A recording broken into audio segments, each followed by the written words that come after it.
presente Carla y ya puede empezar Carol a presentar. Vale, pues bueno, muchísimas gracias, Carol, por estar aquí hoy con nosotros. En primer lugar, me gustaría decir, porque antes de conectarme ya más o menos les he comentado un poco a mis estudiantes la charla, pero es importante, va a haber una práctica de esto, entonces tomar nota, porque al final de la clase, cuando vayamos al despacho, subiremos la práctica número 6, que son unas 5 o 6 preguntas sobre la charla que va a impartir Carol, ¿de acuerdo? Igual que hicimos con el otro ponente, con Carlos Mora. Bueno, sé que Carol tiene unas pequeñas transparencias, una pequeña presentación sobre sí misma, por lo tanto no quiero quitarte esa parte de la presentación, pero bueno, ya les he comentado que la idea de este seminario, que te agradecemos, Carol, enormemente, sabemos que estás muy ocupada con casi tu lectura de tesis doctoral y también con tus clases, tu trabajo y demás, por lo tanto agradecerte en nombre mío y de Franco y también de todo el estudiantado el que puedas estar hoy aquí con nosotros y sobre todo el que nos puedas ofrecer esa visión que este año la verdad es que no la estamos pudiendo ofrecer al estudiantado, que es el análisis cualitativo de datos con una herramienta tan útil, ¿no? Importante como es Atlas-T en lo que es bueno, el análisis de datos cualitativo y, bueno, pues con una investigación tuya de tu tesis doctoral vas a enseñar a los estudiantes un poco cómo hacer este análisis de datos. Entonces, si te parece, Carol, ya puedes empezar y presentarte y bueno, cualquier cosa aquí estamos. Voy a quitar el micro. Bueno, muchas gracias, Carla. Bueno, primero agradecerte a vos y a Franco por la invitación y la posibilidad de poder compartir esta investigación y participar de esta charla en la Universidad de Alicante. Es un gusto para mí. Así que, bueno, comienzo presentándome. A ver si me deja de pantalla. Sí. Bueno, les cuento. Mi nombre es Carolina Sánchez, soy argentina, nací en Córdoba, actualmente vivo en Córdoba.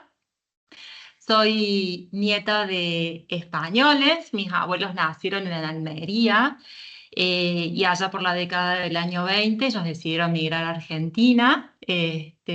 Coincidieron que ambos eran de Almería, pero se conocieron aquí en Argentina, se casaron y de allí formaron una familia y lograron cumplir su sueño de buscar un mejor horizonte de vida. A partir de allí, mi abuela era inmigrante analfabeta y la posibilidad de vivir en Argentina les dieron a que a sus 4 hijos pudieran estudiar y nos inculcaron muy fuertemente el valor del estudio que yo heredé de ellos. Entonces, como pueden ver, en mi carrera de formación de grado, primero estudié la carrera de comunicación social, trabajé 5 años en una ONG como responsable del área de comunicación. Luego en esa ONG me pidieron asumir la dirección de la fundación y ahí noté que me faltaba, ¿no?, bagaje en términos de gestión, de dirección, de toma de decisiones, de análisis de finanzas. Entonces decidí estudiar la licenciatura en administración. Y después de ello, comencé mi formación doctoral en la Facultad de Ciencias Económicas de la Universidad de Córdoba. Ahí dice que soy casi doctora porque, bueno, ya he terminado de hacer mi tesis doctoral, ya les voy a contar de qué va eso y en breve estoy esperando poder defender mi tesis. Y bueno, como les dije que me gusta estudiar, estoy planeando en septiembre de este año, si todo sale bien, poder estudiar una maestría allí en la Universidad de Alicante, el máster en comunicación digital, así que bueno, este será un nuevo desafío de estudio y de aprendizaje que pretendo hacer. Me dedico a hacer varias cositas. Por un lado, soy profesora de la Universidad Nacional de Córdoba de Ciencias Económicas en la materia de comercialización y marketing. También integro un equipo de investigación donde estudiamos comportamiento del consumidor, consumo responsable, comportamientos proambientales. Y este año estamos muy en una etapa muy inicial, estudios que tienen que ver con vincular la investigación de neurociencias aplicada al estudio del marketing y el comportamiento del consumidor. Por otro lado, también en la universidad, pero en un área ya más de gestión, me desempeño como UX Researcher en un área que se llama modernización. Ese nombre tiene que ver porque la universidad está atravesando un proceso de transformación digital. Venimos de una estructura organizacional muy burocrática, muy tradicional, y se le está realizando toda una impronta para hacer transformación digital. En ese marco, tenemos un área de UX Research donde hacemos investigación generativa y evaluativa, con el objetivo de que las decisiones y cambios que se generen en la universidad tengan como foco a los usuarios y los pongan en el centro de las decisiones, en los diseños, en las planificaciones, para ver de disminuir los dolores y las necesidades que atraviesan los usuarios en distintos procesos de gestión de trámites, adquisición de productos y servicios. Entonces, en este camino, mi idea es mostrarles, bueno, que mi bagaje tiene que ver con investigación aplicada al campo académico y también al campo profesional. Bueno, se preguntarán, ¿y qué es la Universidad Nacional de Córdoba? ¿No? Entonces les hago un pequeño resumen para presentarles mi universidad con mucho orgullo. Es una universidad que se fundó en el año 1613, fue la primera universidad fundada en Argentina y es una de las más antiguas de América.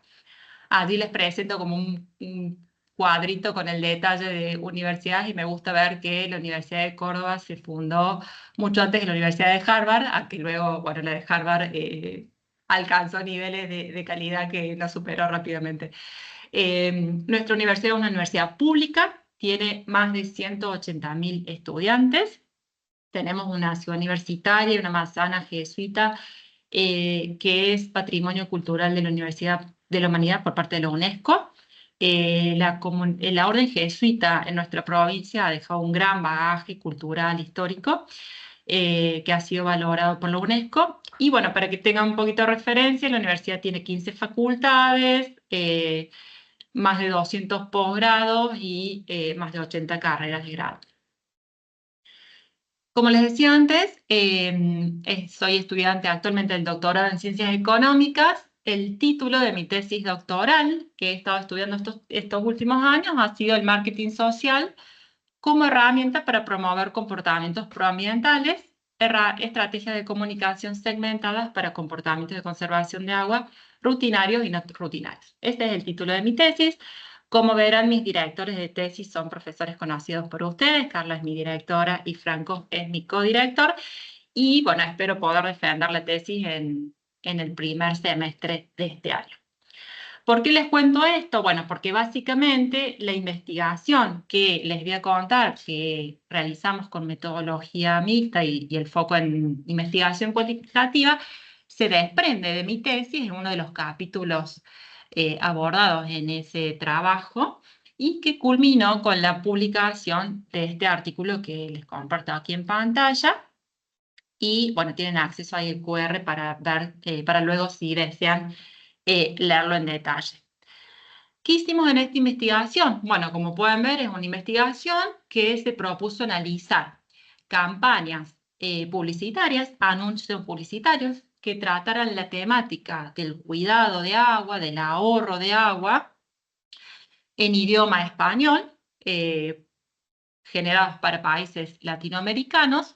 Y la metodología de estudio que implementamos aquí fue un estudio mixto. Primero hicimos un análisis cualitativo, un análisis de contenido de las campañas publicitarias, que es sobre lo que les voy a estar comentando a lo largo de esta charla. Y luego de ese análisis, una segunda parte para complementar esos estudios implicó realizar un análisis cuantitativo, que fue un análisis clúster para identificar distintos perfiles de publicidades en función de los distintos tipos de mensajes y los distintos contenidos de mensajes que incluyen cada una de esas campañas. Entonces, lo que me interesa hoy mostrarles es un poquito cómo ha sido el camino que hemos seguido para justamente poder diseñar, en primer lugar, y desarrollar el trabajo de campo que tiene que ver con esta investigación. Entonces, el primer paso, lo primero que tenemos que hacer, o lo primero que hicimos, fue identificar cuál era el problema de investigación que nos llevó a generar esta investigación. Entonces, partimos de revisión de datos analíticos y de revisión de literatura. Bien, entonces, ¿qué problemática hay respecto a la escasez o a la contaminación del agua? ¿Qué información obtuvimos para entender cuál era la problemática? Bueno, partimos de entonces analizar estadísticas que nos indican, por ejemplo, en las Naciones Unidas, que la escasez del agua afecta a más del 40% de la población mundial, lo cual es un porcentaje súper elevado. Las estadísticas indican que cada vez más países están experimentando estrés hídrico, aumento de sequías y desertificación, y que también por efectos del cambio climático se han generado registros de incremento de cantidad de lluvias y por lo tanto inundaciones y cambios en los flujos o en los periodos de lluvia. Entonces, antes había un esquema como más conocido de cuáles eran las épocas secas y cuáles eran las épocas de mayores lluvias. Hoy esas regularidades se han ido perdiendo por efecto del cambio climático y está generando entonces mayores problemas que tienen que ver con sequía y con inundaciones. Esto afecta directamente la disponibilidad de agua en cuanto a cantidad de agua disponible y en cuanto a calidad de agua disponible. ¿Bien? Y las Naciones Unidas estiman que al menos una de cada 4 personas van a tener problemas de acceso al agua para el año 2050.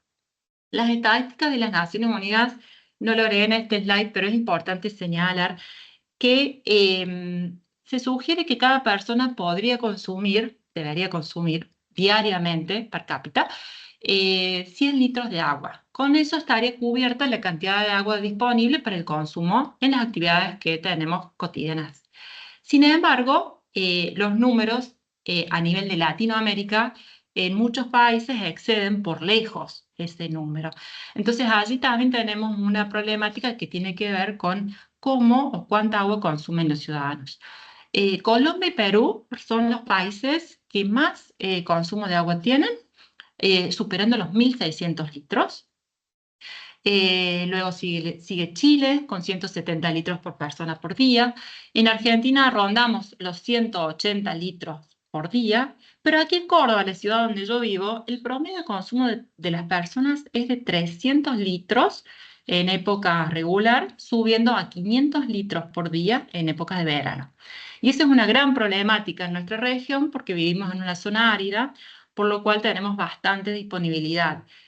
Bastantes problemas de disponibilidad de agua y eso es lo que me llevó a mí estudiar esta problemática que nos afecta directamente a mi comunidad.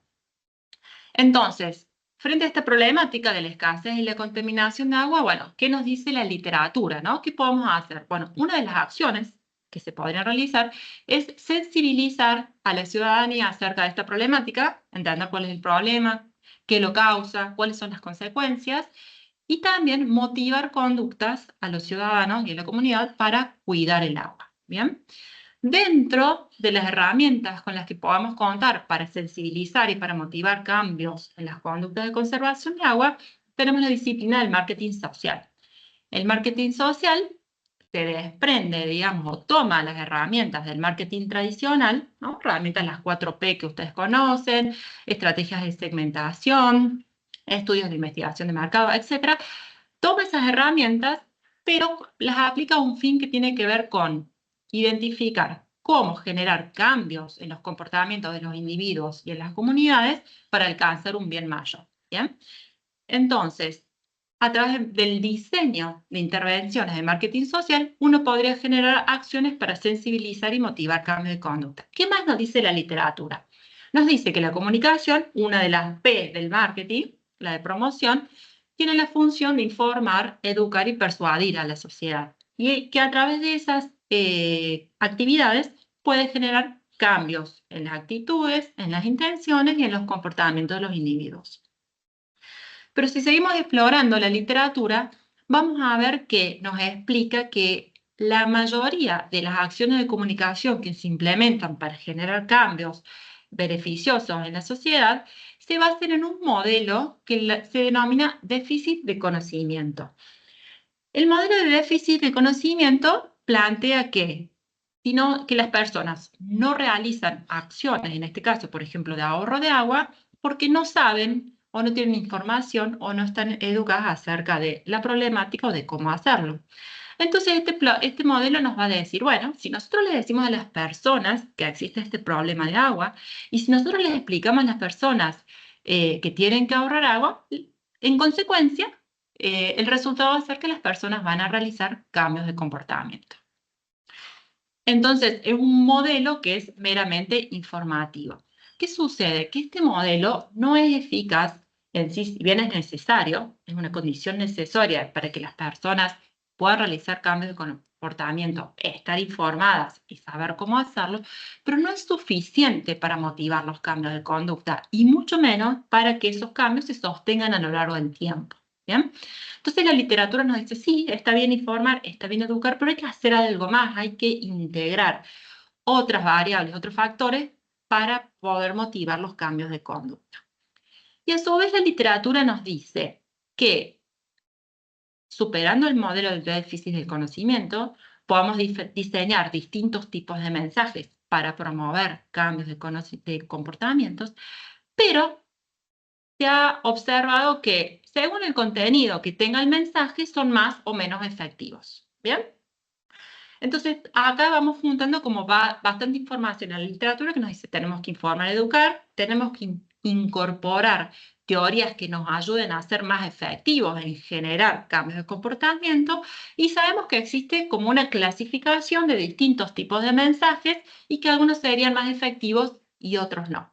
Y el último punto que nos aporta la literatura es la mayoría de los estudios de comportamientos proambientales y específicamente en el campo del estudio del ahorro de agua se realizan en estudios de países emergentes. Esto quiere decir, se realizan en contexto de países desarrollados, perdón, no en emergentes, en países desarrollados. Por ejemplo, en Estados Unidos, en Europa, en Australia, en China.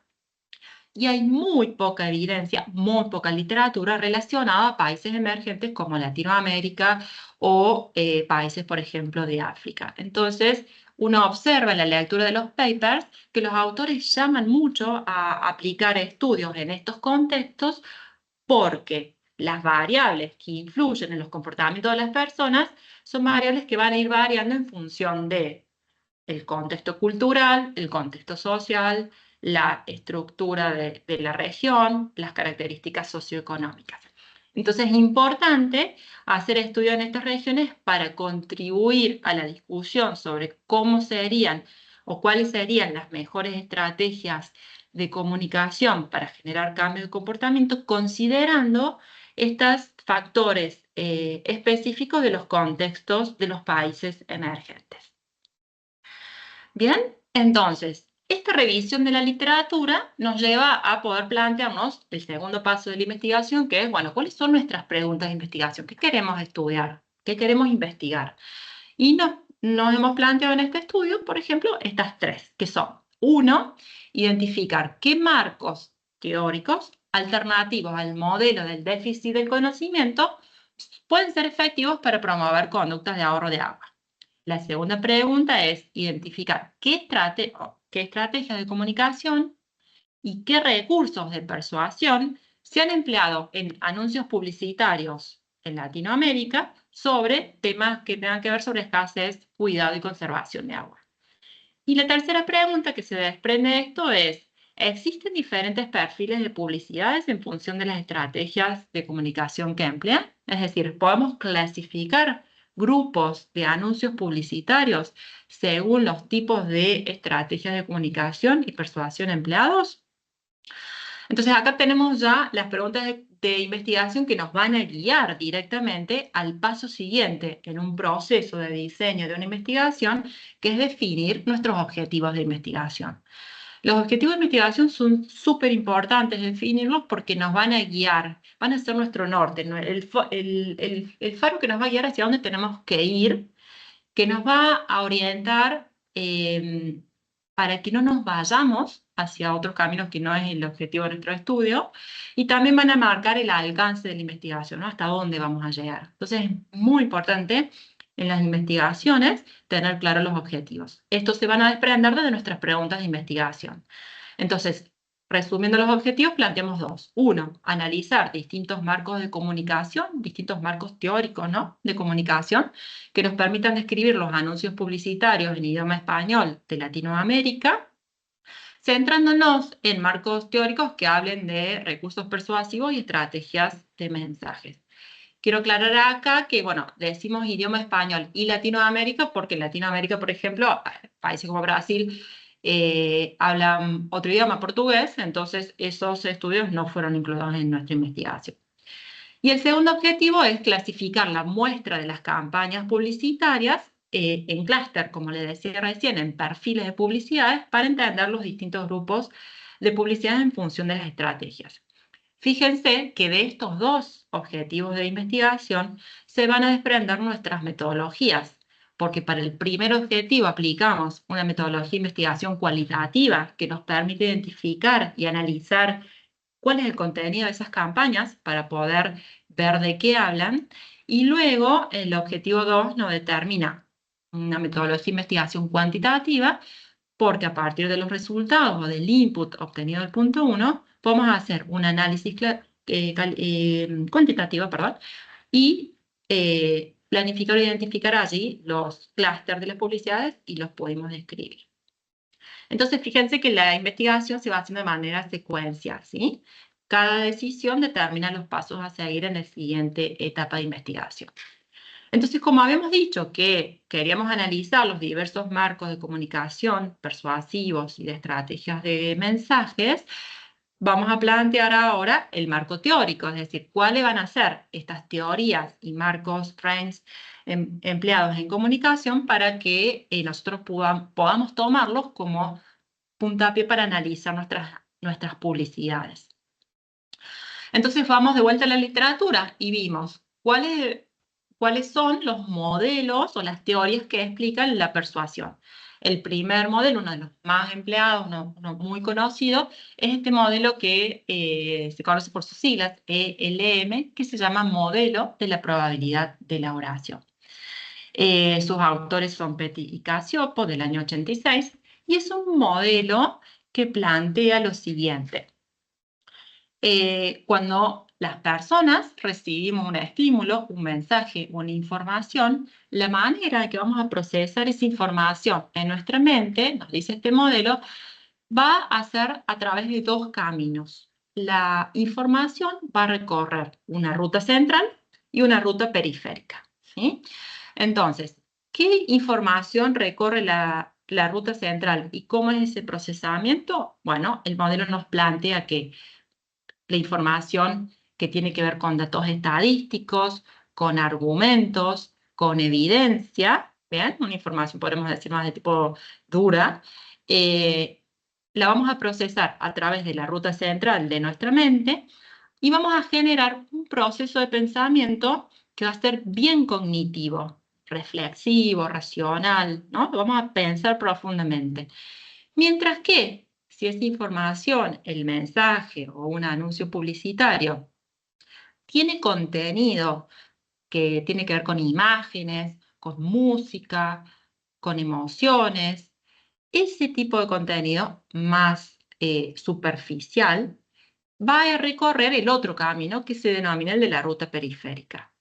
Ese camino de procesamiento de esa información en nuestro cerebro es mucho menos cognitivo que el que realiza la ruta central. Y es un procesamiento que podríamos decir que es más superficial y más automático. ¿Bien? ¿Qué nos plantea el modelo? Es que un mensaje, un anuncio que tiene contenido que vaya a caminar por los dos caminos, la ruta central y la periférica, tiene más posibilidad de ser persuasivo que uno que haga mucho más foco en una ruta que en la otra. Esto nos plantea este modelo. ¿Qué nos dice la literatura también sobre este modelo? Es que las personas que más conocen o están más interesadas en la temática sobre la que trata la información, en nuestro caso, si son anuncios publicitarios de ahorro de agua, las personas que están más preocupadas por el tema, que más conocen la problemática del agua, van a preferir o van a procesar mejor información que atraviese la ruta central. Mientras que aquellas personas que no conocen tanto sobre la problemática o no les interesa, vamos a captar mejor su atención con contenido que apunte a la ruta periférica, porque no van a estar tan interesadas en estadísticas sobre qué problema de agua hay, pero sí les va a llamar la atención y les va a resultar más atractivo si el spot, por ejemplo, tiene un mensaje que contiene emociones o utiliza un emisor de mensaje que sea una celebridad o alguien conocido que tenga mucha credibilidad. Entonces su atención va a ir ahí y eso va a captar justamente su atención al mensaje que vamos a estar comunicando. Entonces es interesante ver, bueno, en las publicidades, ¿emplean estos recursos? Esa es una de las cuestiones que nosotros vamos a analizar. También estos autores, Villarino y Font, dicen, está bien lo que plantea el modelo del LM para analizar recursos de la ruta central y la ruta periférica, pero ellos quieren ir un poquito más en detalle y plantean, bueno, estos recursos también hacen a la persuasión y son importantes analizarlos. Entonces, plantean esta categoría de recursos persuasivos para analizar en las campañas y cada categoría tiene una serie de dimensiones. ¿Esto por qué lo presento así en forma de cuadro? Porque este mismo cuadro es el que luego nosotros vamos a usar para después analizar las publicidades. La primera categoría se llama beneficiario del mensaje. ¿Qué nos dicen los autores? Que si en un mensaje donde yo quiero promover una conducta, ¿no?, proambiental, en este caso de ahorro de agua, yo en el mensaje señalo quién se va a beneficiar por la conducta que yo propongo adoptar, ese mensaje va a ser más persuasivo que si yo no menciono a nadie, ¿sí? Entonces yo digo, si vamos a ahorrar agua, si ahorras agua, vos y tu familia van a resultar beneficiosos porque van a tener agua disponible, etc. Ahí estoy mencionando un beneficiario. Las dimensiones de beneficiarios que mencionan estos autores pueden ser que el beneficiario sea un individuo, vos, tú, la sociedad en su conjunto, ¿no? Todos necesitamos cuidar el agua para todos tener disponibilidad de agua, o también se puede mencionar como beneficiario al medio ambiente, ¿no? Cuidemos el planeta, que es nuestra casa, hay mensajes de ese tipo. Bueno, en este caso el beneficiario es el medio ambiente. Entonces, una de las cosas que nosotros evaluamos en las publicidades es ver, ¿estas publicidades mencionan un beneficiario? Sí, no. ¿Y quién es el beneficiario? Y tenemos estas tres dimensiones. Los autores plantean también considerar la estructura del mensaje, que es ver si el mensaje es explícito o implícito, si es activo o pasivo y si es denotativo o connotativo. Brevemente les explico. Un mensaje explícito es un mensaje que arroja las conclusiones para que la audiencia directamente las reciba, ¿sí? Es un mensaje claro donde explícitamente va a decir, hay un problema, hay algo que resolver, esto es lo que hay que hacer, y te genera o te ofrece las conclusiones acerca de esa situación.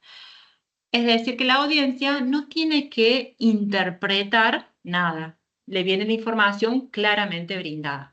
En contrapartida, el mensaje implícito es aquel donde la audiencia directamente tiene que hacer su propia interpretación. ¿Qué nos dice la literatura? Que es más persuasivo un mensaje explícito porque nos aseguramos que la interpretación que va a generar la audiencia va a ser el correcto. Una diferencia entre mensaje activo y pasivo tiene que ver con un mensaje activo, le indica a la audiencia específicamente qué tiene que hacer, ¿sí? Por ejemplo, para ahorrar agua en tu casa tienes que hacer estos tips. Por ejemplo, toma duchas cortas, cierra el grifo mientras te lavas los dientes. Eso es un mensaje activo, le indica a la gente qué tiene que hacer. El mensaje pasivo es un mensaje donde no se da esa información. Entonces, pueden ser mensajes que digan, bueno, hay una problemática de agua, tú tienes que ayudar, tienes que conservar el agua. Y no se le explica a la gente qué es lo que tiene que hacer. Entonces, ese mensaje sería menos persuasivo porque le estamos trasladando a las personas el esfuerzo cognitivo de ponerse a pensar qué tiene que hacer para ahorrar agua. Y el mensaje denotativo y connotativo tiene que ver con el nivel de abstracción que los mensajes tienen. Un mensaje denotativo es un mensaje bien concreto, donde se le brinda información en contexto y las personas lo van a entender e interpretar fácilmente.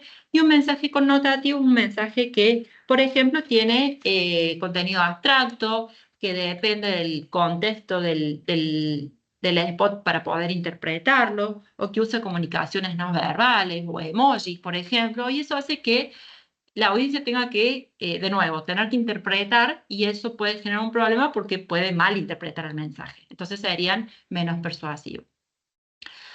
Y por último, respecto al contenido del mensaje, los autores nos plantean que los mensajes son persuasivos si tienen contenido o atractivo emocional, que es lo que planteábamos recién con la ruta periférica.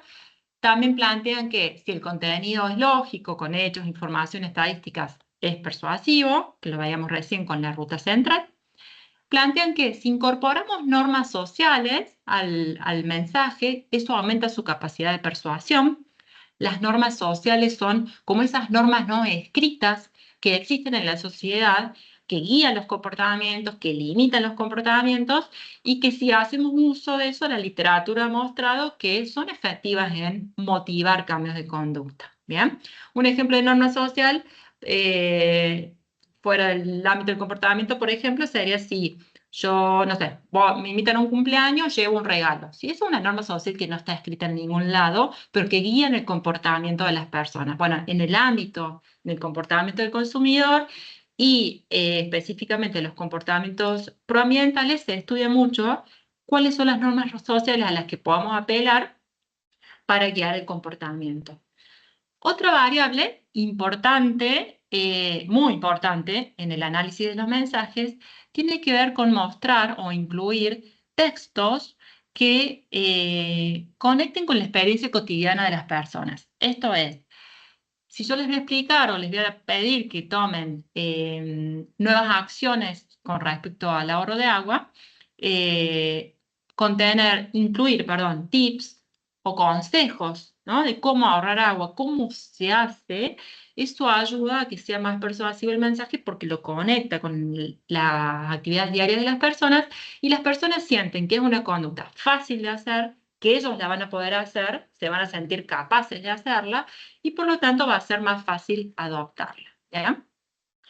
Y finalmente, con respecto a la variable autoridad, los autores señalan que es importante en los mensajes incluir, o es más persuasivo un mensaje que incluye un emisor, una fuente, un emisor que sea creíble, que tenga experiencia, que tenga credenciales. ¿Bien? Yo al principio dije, las Naciones Unidas dice que la situación respecto al agua es esta. Bueno, ese es un emisor de mensaje, ¿no? Estoy citando a una fuente, que son las Naciones Unidas, que tienen credibilidad a nivel mundial, que tienen credenciales para decir que sus datos son creíbles, son veraces, y por lo tanto le da fuerza al mensaje que yo estoy brindando. Generar este tipo de referencias en los mensajes aumenta la capacidad persuasiva. Entonces, todas estas son estrategias de persuasión, que nosotros vamos a ver que si un mensaje es explícito, es activo, es denotativo, tiene contenido emocional, lógico, apela a normas sociales, apela a la experiencia y menciona una autoridad, podríamos decir que es un mensaje súper potente en términos persuasivos según lo que nos dice la literatura. Y eso es lo que salimos a buscar en los anuncios que nosotros analizamos. Por otro lado, hay 3 marcos de estrategias de comunicación o frame de comunicación que también incluimos en esta investigación, que, ¿se acuerdan que decíamos al principio? El modelo del déficit de conocimiento había que superarlo porque no es eficiente en generar cambios de conducta. Bueno, estos son otros modelos que testeamos para ver si nos ayudan a ser más eficientes en la promoción de los cambios de conducta. El primero es la teoría prospectiva, ahí tienen todos los autores los años por si quieren profundizar. Nos plantea que un mensaje que podemos incluir es si hacemos foco en las ganancias o si hacemos foco en las pérdidas. Esto es, la problemática de agua implica que si no ahorramos agua, todos nos vamos a quedar sin agua y en 50 años no vamos a tener agua.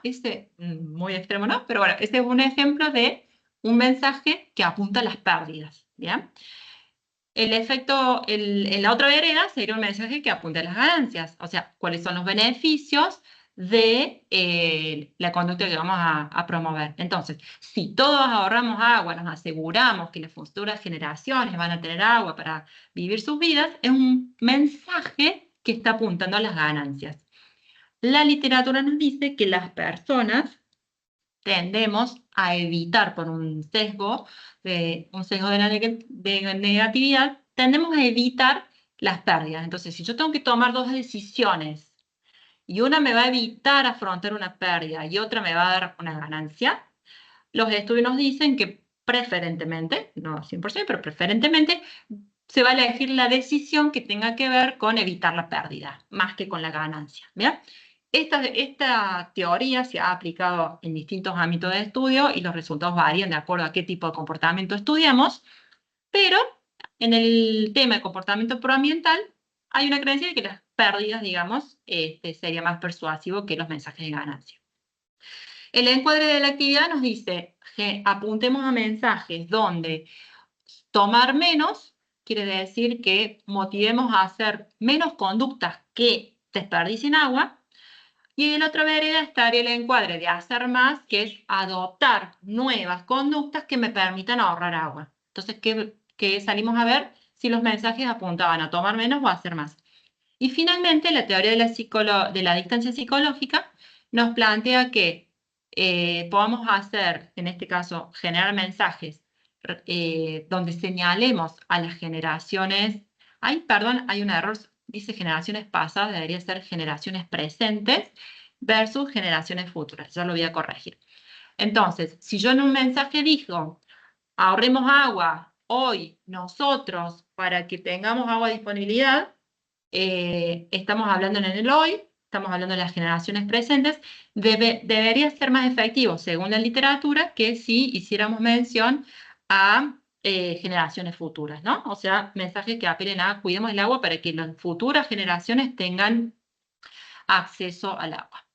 Entonces, este marco teórico nos permitió a nosotros definir la metodología de investigación cualitativa. Nos da el norte de lo que queremos mirar en los anuncios. Eso es súper importante para después poder hacer la investigación.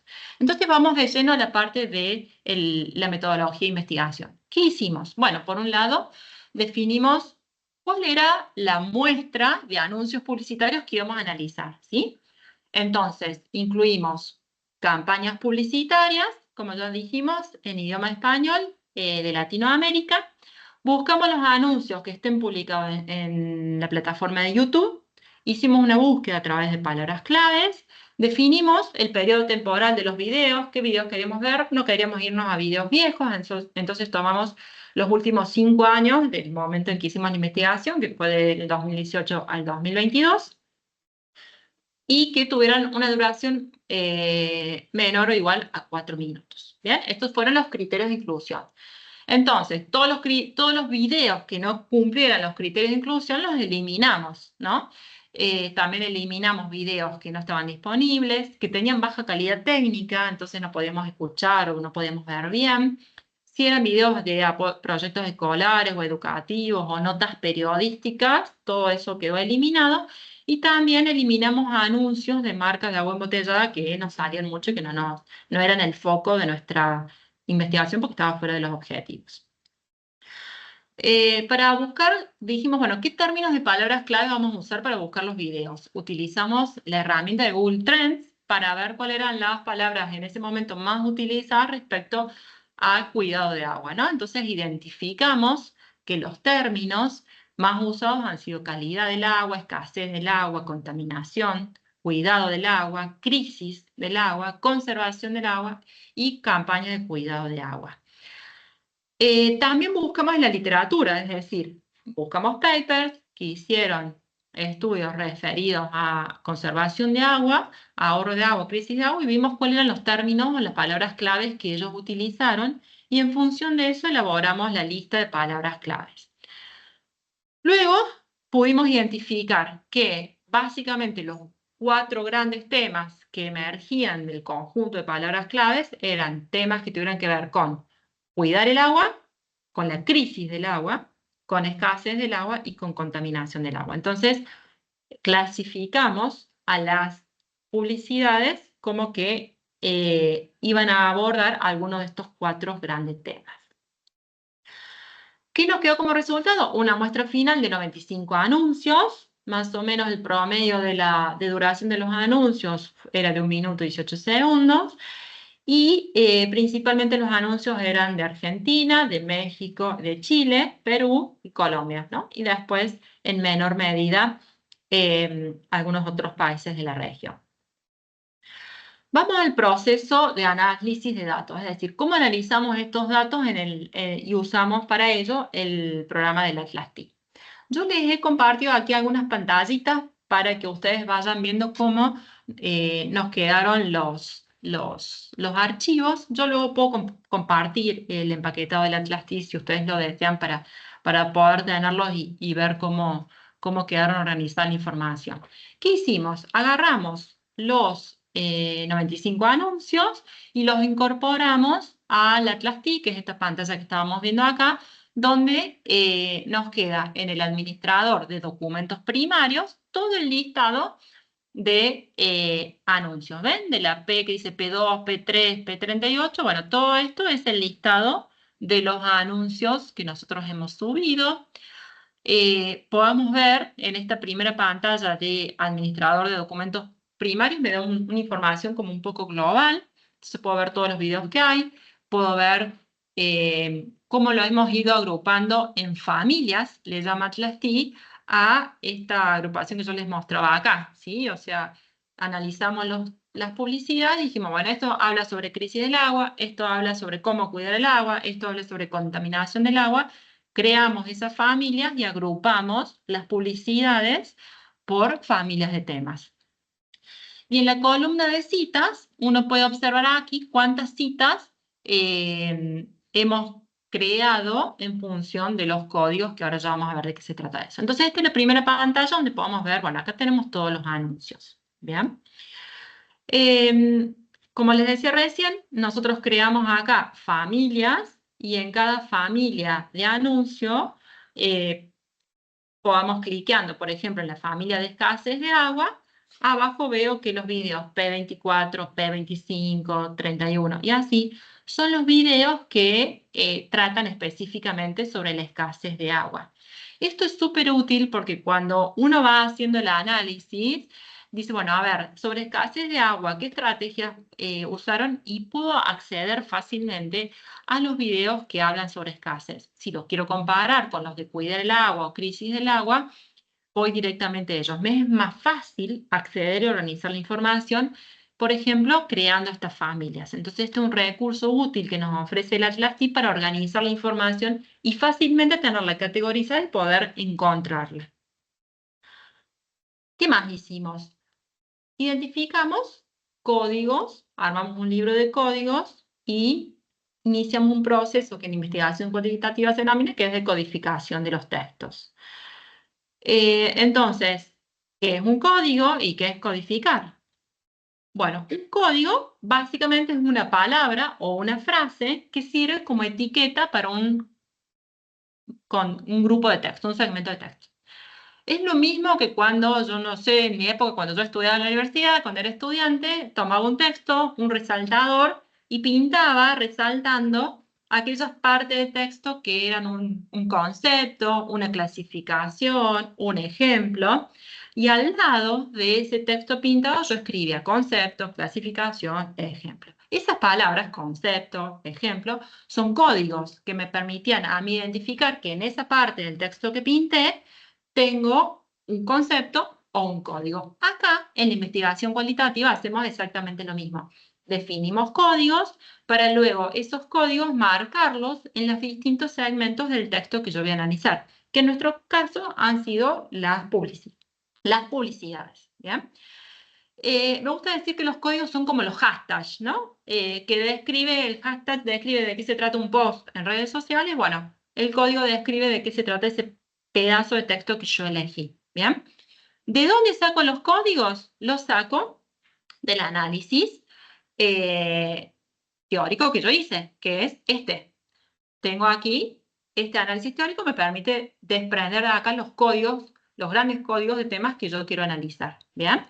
Entonces, esa información la aplico en el proceso de crear códigos, ¿bien? Entonces, cuando uno hace eso, crea códigos en base a la teoría, decimos que realizamos un proceso de codificación que es más bien deductivo, porque tomo de los conceptos que me ofrece la literatura esos datos para poder analizar, y eso va a guiar mi análisis. ¿Qué hicimos con los códigos? Creamos un libro de códigos. ¿Qué es un libro de códigos? Vendría a ser como un diccionario, ¿sí? Donde yo clasifico, tengo este código, las dimensiones que tiene y lo voy describiendo, ¿bien? Por ejemplo, acá, en un ejemplo de la parte del libro de código de las emociones, las discriminamos entre emociones positivas y negativas. Hicimos un listado de emociones, miedo, amenaza, pesimismo como negativas, humor, amor como positivas, y las fuimos describiendo, ¿bien? Y así con todas las categorías. Y ese libro de código uno también lo registra en el Atlas TI. Entonces, fíjense que aquí a la izquierda dice familias de códigos, ¿bien? Y aquí a la derecha tengo las dimensiones de cada código. Yo elegí, por ejemplo, el que está pintado dice beneficiario del mensaje. ¿Se acuerdan? Que habíamos dicho como estrategia persuasiva que había que mencionar, queríamos ver si se mencionaba quién es el beneficiario del mensaje, y planteamos que el beneficiario puede ser el individuo, no sin beneficiario, es decir, anuncios que no anunciaban a ningún beneficiario, o el otro beneficiario, la sociedad. Bien, entonces, ¿qué nos permite el Atlas TI? Cargar nuestros códigos, formar familias de códigos y tenerlos bien organizados, ¿sí? Entonces, de vuelta, si yo quiero ver todas las citas, todos los códigos que tengo y toda la familia de códigos, lo puedo ver desde esta pantalla, donde fácilmente tengo la información organizada, ¿bien? Y en la sección esta de acá abajo, donde les pongo en esta sección, podemos escribir el código. Un buen uso del Atlas TI es escribir aquí abajo las definiciones que nosotros tenemos escritas acá en el Excel. Entonces, si yo pusiera una definición para individuos, sería, se utiliza el código individuo cuando el mensaje señala que el beneficiario de la acción que promueve la campaña es el individuo. Entonces, queda definido ahí. ¿Por qué es importante esto? Porque normalmente, o mayoritariamente en investigaciones, uno trabaja en equipos, no hace la investigación sola. Entonces son varias personas las que van a estar realizando la codificación de los análisis. Entonces es súper importante que todos entendamos lo mismo por cada código. Es decir, que cuando usemos el código beneficiario individuo, todos entendamos en qué condiciones o qué tipo de texto va a señalar que ese beneficiario es un individuo. La manera más clara es estructurándola así y definiendo qué significa cada código. Si uno entra, por ejemplo, acá cambié el ejemplo, un código es autoridad, ¿se acuerdan que vimos? Si mencionamos una autoridad en el mensaje, eso hace que el mensaje sea más persuasivo, entonces creamos un código que se llama autoridad. Aquí no creamos subcategorías, entonces todas las fuentes del mensaje que salen en los mensajes las codificamos como autoridad.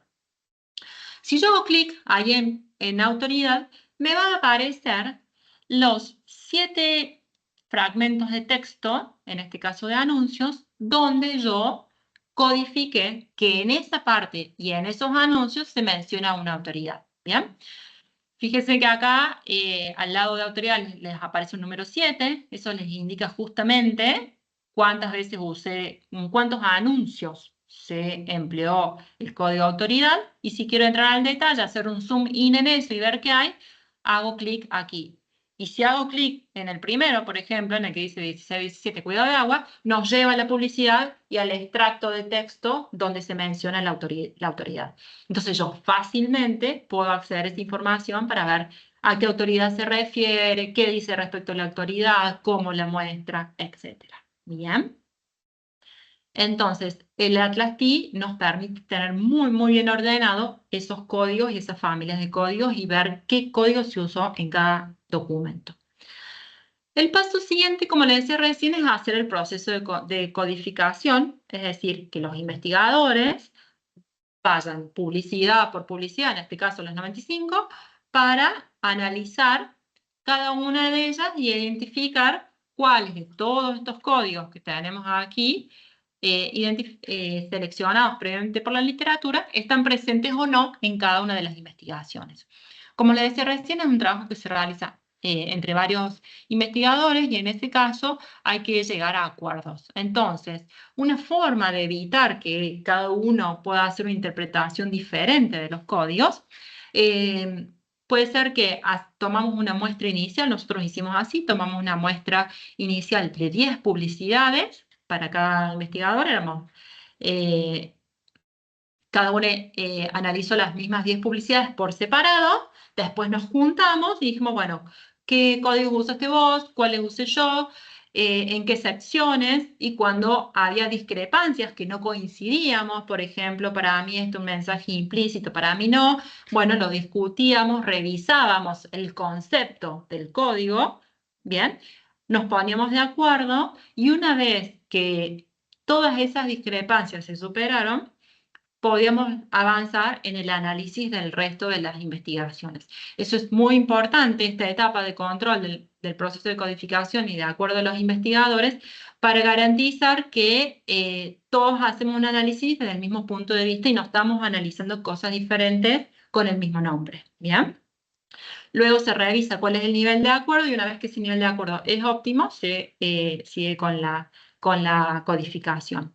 En esta pantalla ustedes pueden ver cómo luce en el Atlas TI un anuncio publicitario donde está codificado. ¿Bien? Entonces en la primera pantalla ven el anuncio y a la izquierda pueden ver todas las secciones donde tenemos códigos. Si uno hace clic en cada uno de esos códigos que están a la izquierda, automáticamente Atlas TI te va a llevar a esa parte del anuncio y te va a mostrar el pedacito de texto que fue seleccionado en relación a ese código.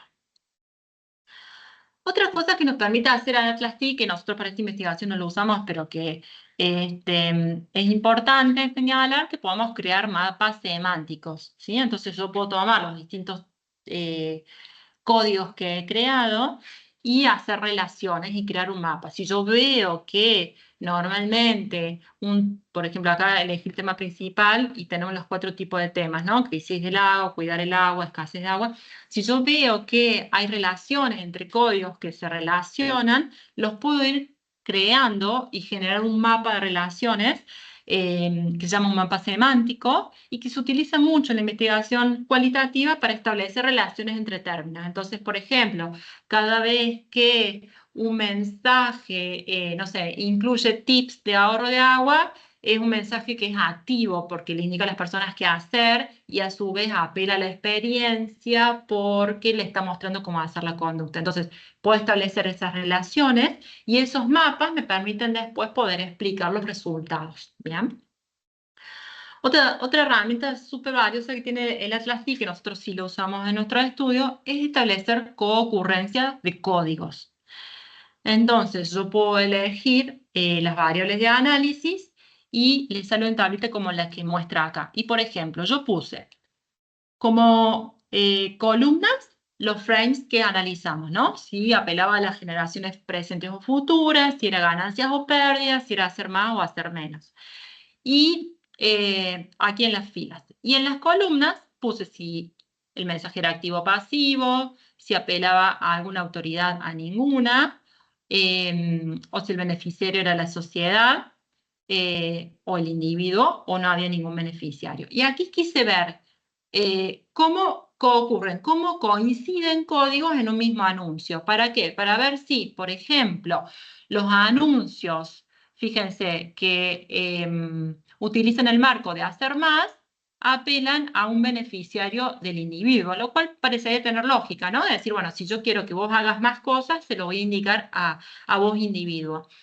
Y quería ver, bueno, a ver, ¿qué frames utilizan más la apelación a la autoridad o cuáles no utilizan beneficiarios? Entonces uno aquí puede hacer un análisis y para ir explorando qué contenidos o qué combinaciones de marcos de comunicación y de teorías persuasivas realizan los mensajes, ¿bien?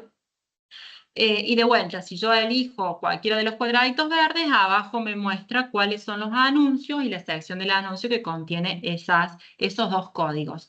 Esta es una herramienta muy interesante para explorar y poder descubrir posibles relaciones y vinculaciones entre los códigos. ¿Bien? Esto se llama coocurrencia.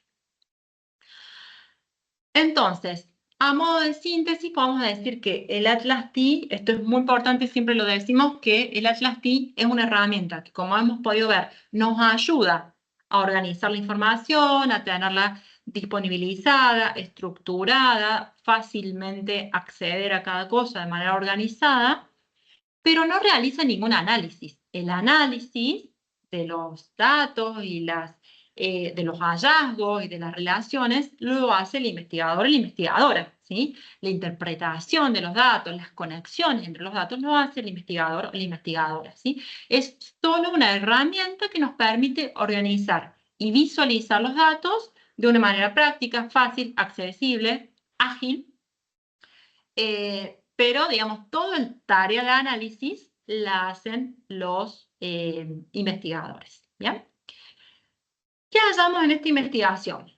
Bueno, primero, hay algo que yo tengo una versión del Atlas T que es una versión más viejita, una versión actualizada permite generar nube de palabras, que es esto que estamos viendo aquí.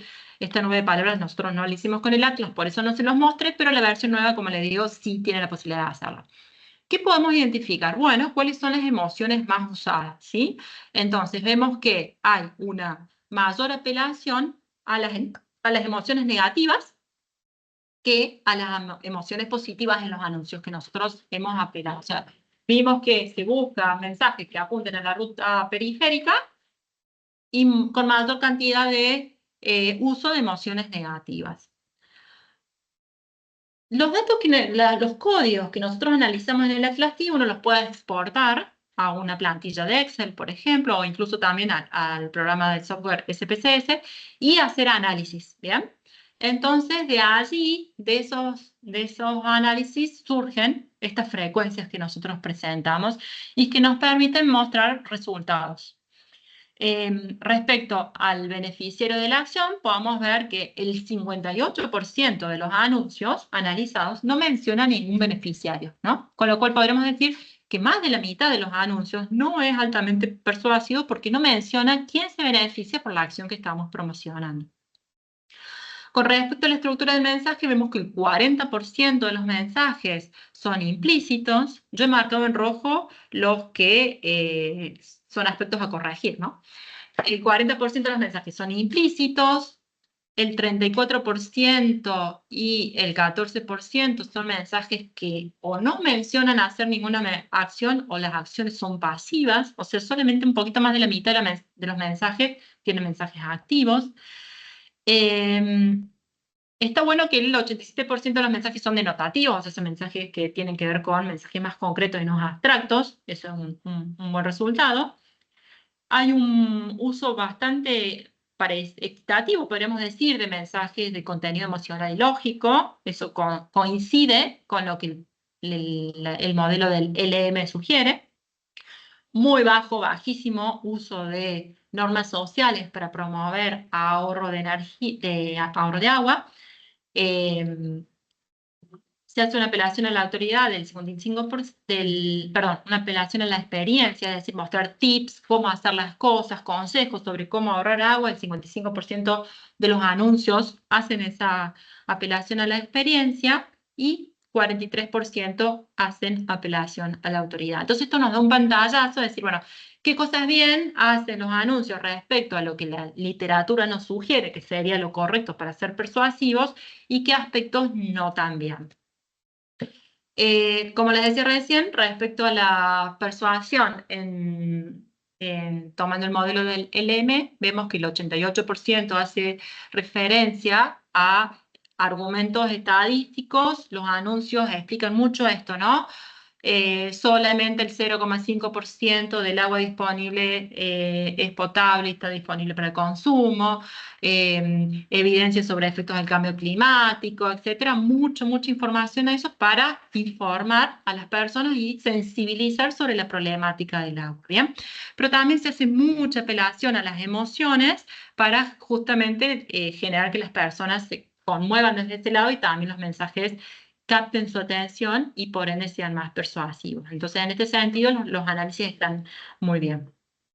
Y después quisimos saber qué frames fueron los más utilizados. Vemos que se usa más una apelación de mensaje que apunta a las pérdidas y no a las ganancias.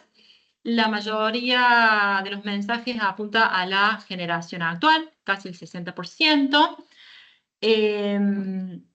Y en cuanto al tipo de acción, está bastante parejito el uso de hacer más acciones o usar menos como marcos de referencia, y hay un porcentaje que no menciona nada que tiene que ver con los mensajes que son pasivos. Yo les quería mostrar entonces un ejemplo de un... ¿Estamos bien, Carla y Franco, de tiempo para avanzar con unos ejemplos de publicidades? Sí, vamos bien. Perfecto.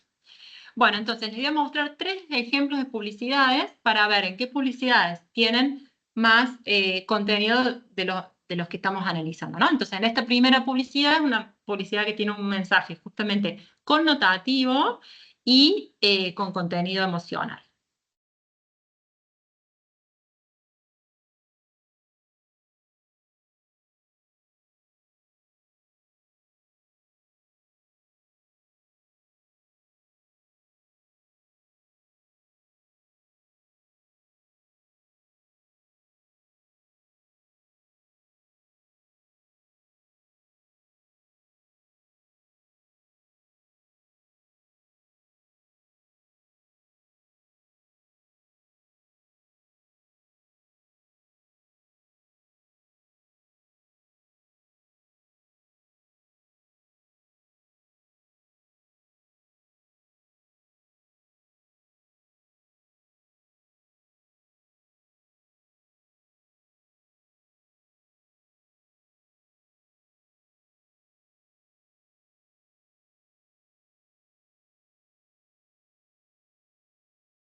Carol, una pregunta. ¿No tiene sonido los anuncios?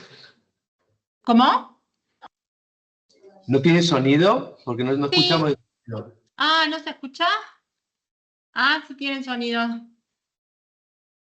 ¿Has escuchado el sonido? ¿Has escuchado el sonido, Carla? ¿Se escucha? No, en mi mente me imaginaba una musiquita así por detrás. Próxima intenta compartirlo, a ver si se puede poner con sonido. A ver, ¿qué tendría que cambiar? Ahí vuelvo a compartir.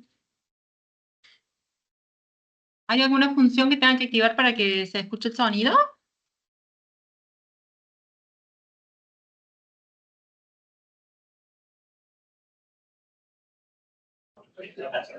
Pero Carol, se supone que si tú tienes el micrófono abierto y lo estás escuchando, se debería escuchar, ¿no? Sí, eso pensaba. Prueba de vuelta. Y sin probarlo de vuelta. ¿Prueba de vuelta? Bueno.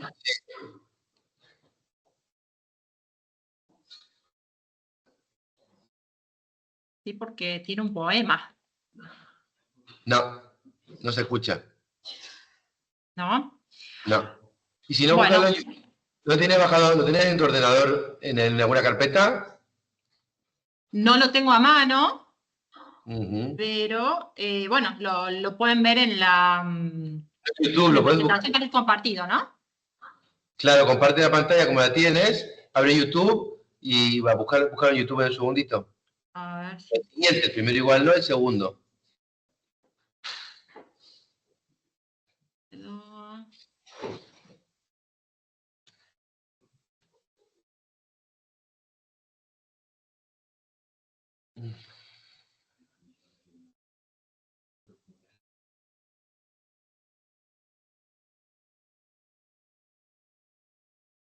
Me parece que no lo tengo a mano. Porque los tengo incrustados en el PowerPoint y no me deja abrirlo en el YouTube.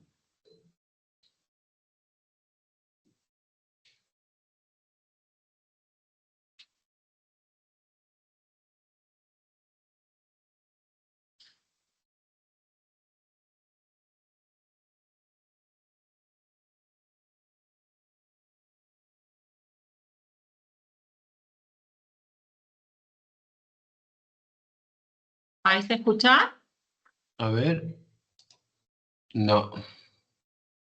No se escucha, no. Qué pena. ¿Y puedes buscarlo en Google? ¿Puede ser que si le pones el nombre en Google te parezca? Sí, lo voy a buscar. No sé si estará. Pero no hace falta, el primero no hace falta, ¿eh? El primero ya ¿Vos lo no hemos lo, visto. Ve el vos no lo segundo. podés compartir? ¿Franco? ¿Querés probar vos? No sé si lo tengo aquí, espérate. Porque, a ver, Segundo. les voy contando. El primer anuncio es un poema, ¿no? Hay un poema que luego lo van a poder escuchar, que es toda una metáfora, ¿no? Entonces está relacionado como un vínculo que se pierde, como uno podría pensar un vínculo de pareja, y está hablando de la relación entre nosotros y el agua. Entonces es un mensaje, como decía acá, con alto contenido emocional, porque está hablando de una ruptura, ¿no? De un vínculo, una emoción fuerte, triste, de pérdida, y a su vez un mensaje connotativo porque es muy metafórico. Entonces, este es un mensaje persuasivo en el sentido de captar la atención de la ruta periférica fuertemente, pero no sé cuán persuasivo es porque no hace interpretaciones más. Un segundito, a ver si se escucha, lo voy a compartir yo. Deja de compartir. Bueno, ahí estamos.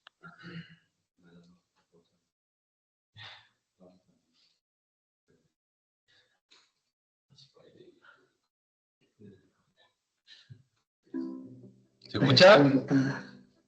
Ahora sí. Eres tú quien me está dejando ir. ¿Se escucha? Sí, Intenté quedarme. Bueno, entonces la comparto yo. dale.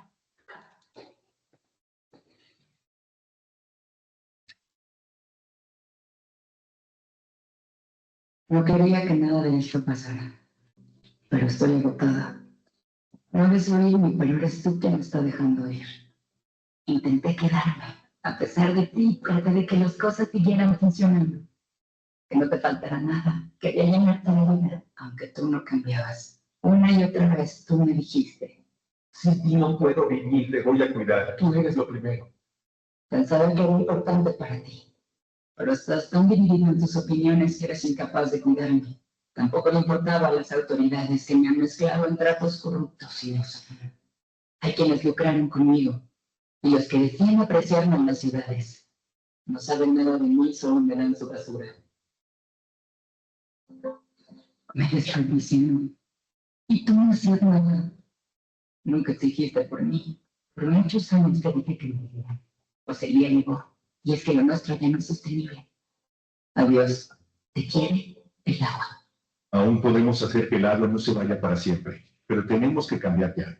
Debemos unir voluntades y hacer un nuevo pacto con el agua, que nos lleve a cambiar de hábitos como sociedad y comprometa al gobierno con nuevas políticas públicas que aseguren el futuro del recurso. Pactemos por la vida, pactemos por el agua. Construiremos juntos un pacto social por el agua.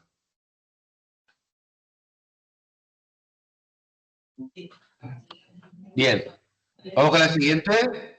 Pero Franco se escucha, pero no se ve el vídeo. ¿Cómo no sé el vídeo? No, el vídeo no se ve, se ha visto la pantalla, pero bueno, como antes hemos visto el vídeo, pero... Vale, no voy veo- a volver a compartir de otra forma, a ver si me deja. Voy a poner el segundo vídeo, a ver si... ¿Se ve la pantalla? Se ve la pantalla como Sí. presentación, pero en Vale. negro. porque no empieza, dice en negro, empieza así. Voy a darle al botón a ver si se escucha. Presione el botón cuando esté listo para bañarse. Se escucha, pero no se ve. Se ve. ¿No te ve? No. Ahí, mira, ahí se ve. Vamos a probar.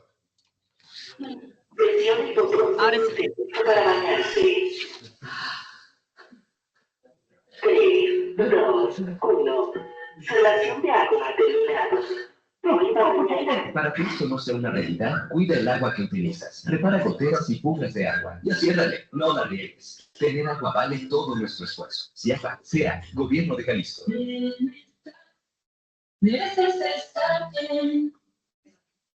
¿Quieres comentar algo, Carol?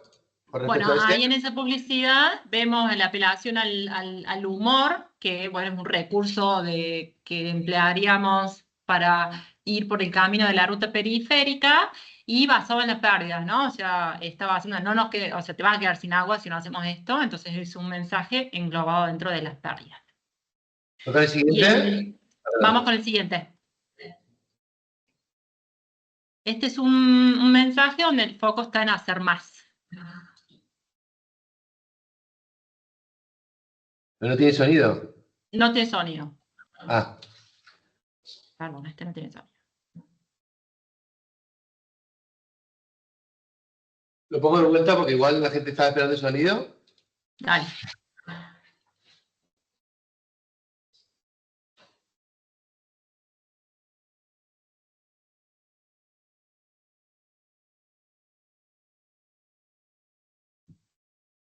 Muy bien. Te dejo, voy a quitar, ¿hay más vídeos o ya están todos los vídeos? Esos son todos los vídeos. En Vale, esta última... Te dejo que compartas la pantalla Dale. tú. Genial. Comparte. En esa última vemos un ejemplo de la estrategia hacer más, porque fíjense que ahí no nos estaba diciendo ahorrar agua, cerrando el grifo, demás, sino que nos está, o sea, no nos está diciendo usen menos agua, sino nos está diciendo hace algo más. Súmate la factura digital para de esa forma ahorrar agua porque producir papel derrocha agua. Entonces nos está planteando una estrategia de qué otra cosa podemos hacer para ahorrar agua, ¿sí? Aunque, bueno, no tiene sonido, carece de otros recursos persuasivos. Bueno, con esos 3 ejemplitos quería mostrarles las publicidades que nosotros algunos ejemplos de las 95 publicidades analizadas, donde podemos ver bien los marcos de la estrategia de persuasión. Bien, y en cada publicidad colocábamos los códigos, como les decía recién, ganancias, pérdidas, hacer más, hacer menos, etcétera, y nos permitió obtener los resultados que veíamos recién. Entonces, ¿qué hacemos ahora? O sea, ya hicimos todo el análisis, tenemos los resultados, empezar a hacer los análisis de las conclusiones, ¿bien? ¿Qué encontramos?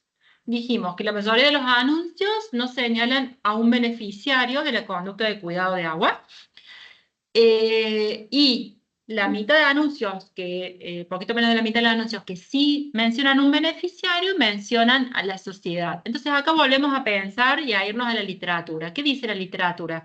¿Es mejor o es más persuasivo mencionar un beneficiario que es la sociedad o el individuo? Bueno, la literatura en general dice que es mucho más persuasivo que el beneficiario sea el individuo, ¿no? Pero nosotros vemos que nuestro estudio, los beneficiarios son la sociedad. Y ahí nos planteamos en el artículo que el hecho de estudiar en el contexto latinoamericano puede incluir un factor cultural que tiene que ver con que es una sociedad más colectivista y no tan individualista, ¿sí? Los países como Estados Unidos, por ejemplo, son países más individualistas donde se apela o donde las personas piensan más en sí mismas. En cambio, dice la literatura, los países colectivistas tienden a valores sociales compartidos y apelaciones en grupo. Entonces, posiblemente nos preguntamos o nos planteamos que los anuncios señalan a los beneficiarios porque estamos en una sociedad colectivista. Podría ser una posible explicación de por qué tenemos mayor señalamiento de la sociedad. Entonces, por eso el signo de pregunta. No sabemos, o sea, habría que estudiarlo en estudios cuantitativos para medir la efectividad del mensaje, si es más beneficiario uno u otro. Por eso el signo de pregunta. ¿Qué hallamos también? Que los anuncios, la mayoría de los anuncios tienen contenido explícito, denotativo y activo. Entonces hay dedito para arriba, ¿por qué? Porque está bien, digamos. Es lo que la literatura nos sugiere que deberíamos incluir en los mensajes para que sean persuasivos. Y también notamos que hay como un equilibrio en el uso de recursos lógicos y emocionantes, lo cual está bien porque hacemos que el mensaje, según la literatura, va a transitar por las dos rutas del procesamiento de la información. ¿Qué más encontramos? Que menos de la mitad de los mensajes incluyen a la autoridad, ¿no? Elementos que tienen que ver con la reputación, con la experiencia, la credibilidad de la fuente del mensaje. Y muy poquito uso de normas sociales. Entonces, eso es un dedito para abajo, porque en principio, por lo que dice la literatura, no serían tan persuasivas las campañas que no incluyen estos recursos. Entonces, son elementos a tener en cuenta para sugerir en diseños de futuras campañas de comunicación. Y está muy bien que más de la mitad de los anuncios apelaron a la experiencia en esto de mostrar cómo hacer las cosas para ahorrar agua, ¿no? Qué conductas hacer, qué tips, con ejemplos, con imágenes. Entonces eso es altamente persuasivo y encontramos que, bueno, si más de la mitad lo incluyen, esas campañas han sido efectivas en mostrar a las personas que es fácil hacer la conducta y que ellas pueden hacer esas acciones. Finalmente, con respecto a los marcos de comunicación, vimos que se emplea mayoritariamente el frame de las pérdidas, ¿no? Es decir, hay un gran foco en las campañas latinoamericanas a mostrar cuáles son las consecuencias negativas por no cuidar el agua, ¿sí? Entonces, buscando que las personas activen su sesgo de la negatividad y, en principio, se verían más motivadas a actuar porque saben cuáles son las pérdidas que ellos sufrirían si no hacemos nada y los problemas que dice el anuncio ocurren respecto a la escasez del agua. Y por último, la mayoría de los mensajes hace una apelación, dijimos, a la generación presente, es decir, se indica que hoy las personas tienen que hacer estas conductas para ahorrar agua, para beneficio del momento actual, ¿sí? Entonces, esto sería también específico, ¿por qué? Porque hace que veamos que los problemas de escasez y de contaminación del agua son cercanos, son concretos y lo estamos afrontando ahora. Entonces, el momento de actuar es hoy y quien tiene que actuar son las generaciones presentes. Lo cual, volviendo de nuevo a la literatura, sería la estrategia más persuasiva con respecto a los mensajes. Entonces, con estos inputs nosotros generamos la segunda parte del análisis, que es el análisis cuantitativo. No lo voy a explorar ahora, pero sí les voy a comentar un poquito qué encontramos. Exportamos los datos de la TASLATI a un Excel y a partir de ahí luego importamos al SPSS y pusimos a hacer un análisis de clúster, ¿bien? De los cuales obtuvimos estos 4 perfiles de publicidad. Los perfiles persuadir para actuar, que es el que está abajo a la izquierda, y el perfil alertar sobre el problema, que es el que está arriba a la derecha, son los dos extremos de lo que está bien y de lo que está mal, podríamos decir, en términos de persuasión, ¿sí? El perfil alertar sobre el problema son las publicidades que básicamente emplean el modelo del déficit del conocimiento. Es decir, nos alertan, nos informan que hay una situación, una problemática respecto al agua y que hay que hacer algo. Y nada más. Entonces, bien, el ejemplo de los modelos de déficit de atención.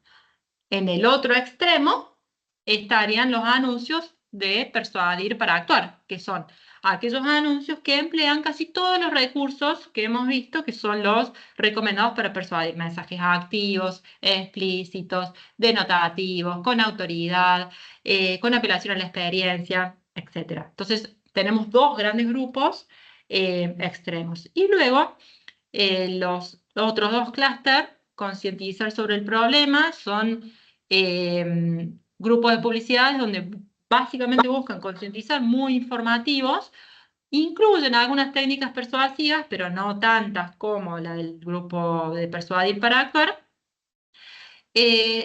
y el grupo Motivar sin asustar es el único grupo que hace como más uso del frame de las ganancias.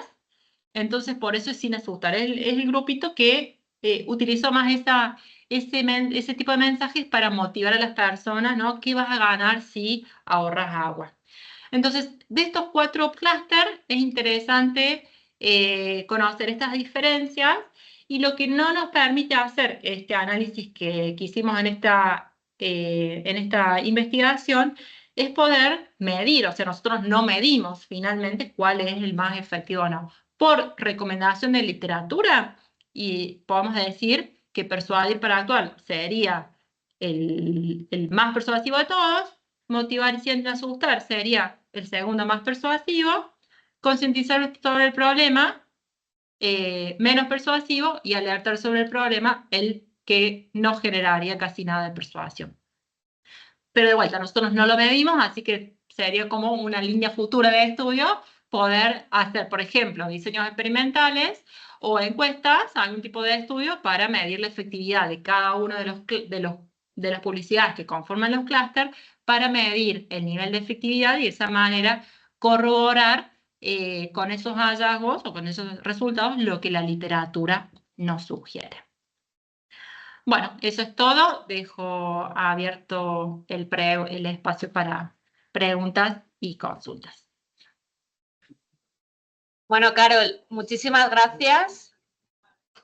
Muchas gracias por la presentación. Por nada. Lo has sintetizado bastante bien con todo lo que hay de trabajo detrás. ¿Tenéis alguna pregunta concreta? ¿No? Lo que sí que podías... Uy, me pongo así y se me ve la barriga.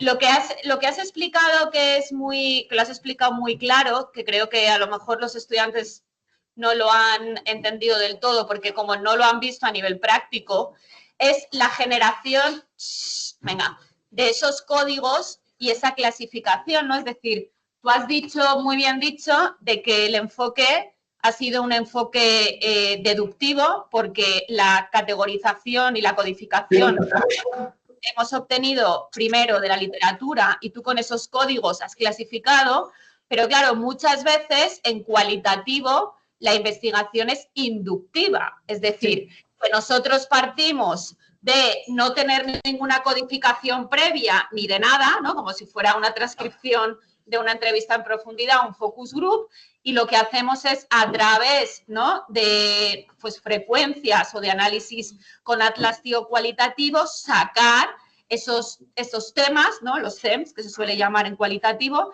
y hacerlo de una forma totalmente inductiva, que suele ser lo más típico, más que lo deductivo. Sí. Entonces, es un poco...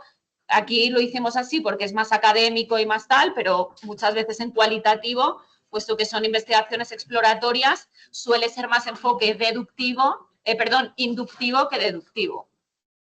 Sí, exactamente. En este caso, los cualitativistas más puros les encanta mucho más ir por esa parte, y quizás son más críticos de este análisis más deductivo. ¿Por qué? Porque el análisis inductivo busca que de los mismos datos uno emerjan los temas, ¿no? Entonces, que yo pueda descubrir cuáles son los códigos que voy viendo en los datos sin ponerle un sesgo o una etiqueta que la traigo de la literatura. Entonces son dos formas diferentes de hacer los análisis. La teoría fundamentada es como la que más foco hace en justamente tratar de evitar cualquier sesgo del investigador, y que uno sea como una hoja en blanco donde empiece a leer un párrafo y digo, bueno, en este párrafo, ¿de qué me está hablando? ¿Sí? Ah, bueno, me está diciendo que hay alguien que se beneficia por la conducta de agua. Bueno, podría poner este código, ¿no? Y después, bueno, ¿quién se beneficia? El medio ambiente. Ah, hay otros beneficiarios. Está el beneficiario del medio ambiente, pueden ser los beneficiarios los niños, los abuelos, o sea, de acuerdo a lo que voy analizando, van surgiendo los códigos. Y luego puedo construir un mapa de decir, bueno, menciona a beneficiarios, sí, ¿quiénes son todos los beneficiarios? Capaz que son 5 o 6 que emergieron de los datos. En contrapartida, como lo que hicimos nosotros, que es decir, vamos a ver si hay si hay beneficiario y si es el individuo y la sociedad, digamos, ¿no? No identificamos si dentro de los individuos hacia algún tipo de clasificación más, por ejemplo. Es mucho más rico el análisis inductivo y, como vos bien decís, cuando hacemos focus group o investigación exploratoria, bueno, más valioso eso en el sentido de que uno puede ver todo el árbol de información y a partir de allí hacer unos hallazgos más amplios. Pero siempre va a depender del objetivo de la investigación, eso siempre lo tenemos que tener claro. Y bueno, del tipo de investigación que estamos haciendo o en qué etapa de la investigación, ¿sí? Por ejemplo, como yo les contaba antes, en la investigación de experiencias de usuario, en la experiencia de usuario se habla de investigación generativa o evaluativa. Entonces, la investigación generativa es más exploratoria, ¿sí? Yo quiero estudiar por qué no sé, los consumidores, cómo usan los consumidores, no sé, las redes sociales o una aplicación. Entonces, es bien abierto, bien cualitativo y ahí sería inductivo. Y cuando hago investigación evaluativa, es decir, quiero ver la experiencia de un usuario usando una app que apliqué, ahí ya voy bien porque yo quiero ver si la app tiene facilidad de uso, si se comprenden los textos y demás. Entonces ahí ya yo tengo las categorías de lo que quiero ver y de alguna manera deductivamente estoy diciendo cuáles son los códigos que voy a analizar. Entonces, en función del objetivo de la investigación, también va a ser el tipo de investigación o el modo en que vamos a abordar el estudio cualitativo. Me ha encantado con la explicación, pregunta de examen. Anoten. Muy bien. Bueno, no sé si Franco quieres añadir algo más o ya damos por... Bueno, yo quiero agradecer a Carolina su tiempo, sobre todo en estas épocas pre-defensa de tesis doctoral, que debe ir a tope. Y agradecer tu tiempo, la presentación que nos has hecho. Creo que los alumnos, sobre todo del grupo de castellano, lo han aprovechado más. En el grupo de inglés habrá que pasarles la transcripción para que lo puedan entender un poquito mejor. Pero bueno, agradecerte mucho porque a mí me ha gustado mucho. Bueno, muchísimas gracias. Un gusto para mí haber podido participar de este evento. No los veo. Gracias, bueno, gracias a todos por la atención y por estar presentes. Hablamos. Suerte en el examen, estuvo bien. Muchas gracias, hasta luego. Chao, chao.